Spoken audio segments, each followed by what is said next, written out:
Mga kalaptop, no, for today's video mga kalaptop is nandito tayo ngayon sa ating mini fish barracks kasi may nilipat tayo mga kalaptop, and then nag-rearrange din tayo sa ating mga isda dito, no, and may ililipat ako sa ref tub mga kalaptop kasi medyo adult na sila or juvie size na sila mga kalaptop, and may ililipat din tayo sa malaking tub, which is yung nilagyan ng red dragon natin kasi yung mga red dragon natin mga kalaptop is nasa juvie size na sila, and kailangan ko silang ilipat sa malaki space kasi nag-anak kasi sila, may anak kasi sila mga kalaptop. Nung may fry ako nakuha, isa lang, siguro nag-breed sila, so hindi naman gaano karami yung red dragon natin mga kalaptop, so ano ko siya, parang i-join ko sila sa parents nila, no, para mas marami tayong breeder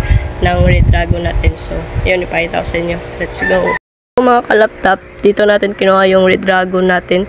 Yan, no, may nakikita yung mga fry. Yan yung fry, oh. Yan, may anak talaga yung red dragon natin, yung mga juvie size natin na red dragon. So hindi ko na yan kukunin mga kalaptop, yung maliit na fry na nag fresh stream dyan. So yung ilagay natin dito is yung mga fry din ng red dragon, no.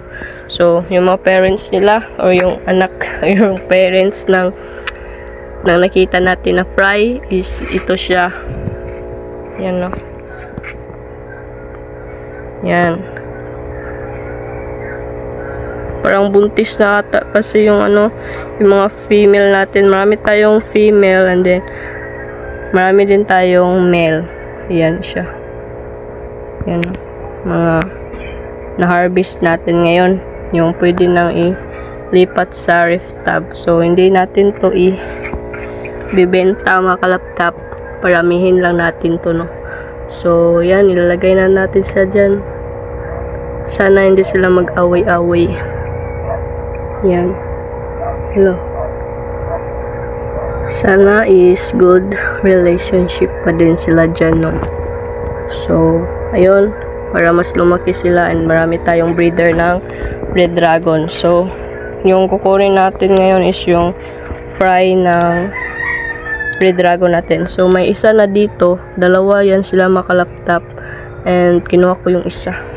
So sana hindi na to mag-drop yung nanganak ng dalawang fry, yung mga juvie size pa lang na mga no, gapi. Yan, parang napaaway to.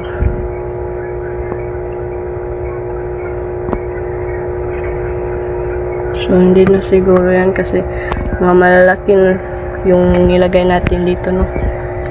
So mag-a-adjust pa yan sila mga kalaptop. So yun, kunin natin yung mga fry ng red dragon.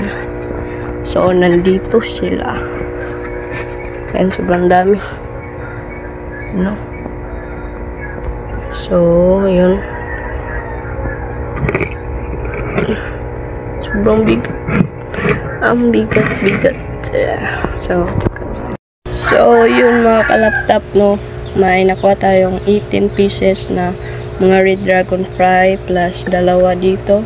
So may 21, ay 20 pala, 20 pieces sila lahat dito mga kalaptop, yung red dragon fry natin. So ayun, dito naman sa inilipat natin ng mga juvie size, ayan, nag-aaway sila mga kalaptop.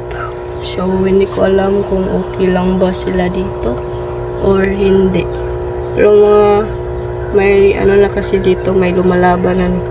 So mga maliliit na mga red dragon natin, sana mas lumaki pa sila, no, and hindi na sila mag-away-away dito sa ref tub.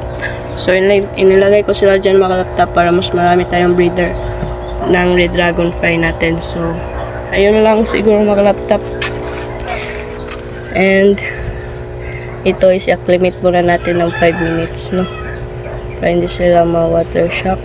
And ayun, goods na yung mga fry natin. And then dito naman is wala ng laman to. And lagay natin dito. Ayan. Yan yung mga empty na mga tabs natin. So, yun. Okay naman siguro na to, no? And lagay natin sila.